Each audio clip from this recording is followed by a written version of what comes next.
ಬನ್ನಿ ನಾವು ಇವತ್ತು ಹ್ಯಾವ್ ಟು ಹೇಗೆ ಬಳಸಬೇಕು ಅನ್ನೋದನ್ನು ನೋಡೋಣ. ಹ್ಯಾವ್ ಟು ಅಂತಂದರೆ ಮಾಡಬೇಕು ಅಂಥೇಳಿ. ಹ್ಯಾವ್ ಟು ಅಂದರೆ ಮಾಡಬೇಕು. ಇಲ್ಲಿ ಐ ಇದೆ ಸಬ್ಜೆಕ್ಟು, ಐ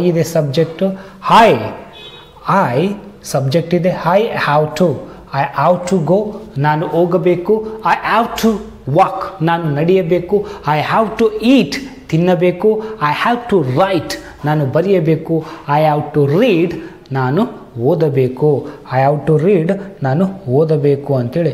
ಈಗ ಹ್ಯಾವ್ ಟು ಮುಂದೆ ನೀವೇನಾದರೂ ಹ್ಯಾವ್ ಟು ಮುಂದೆ V1 ಯಾವುದನ್ನು ಹಚ್ಚಿದ್ರೆ ಸಾಕು ಅದು ಮಾಡಬೇಕು ಅಂಥೇಳಿ ತೋರಿಸುತ್ತೆ. I have to watch, I have to speak, I have to learn, ನಾನು ಓದಬೇಕು, ನಾನು ಕಲಿಯಬೇಕು, ನಾನು ಮಾತನಾಡಬೇಕು. ಈ ರೀತಿ ಸೆಂಟೆನ್ಸ್ ಬರುತ್ತೆ.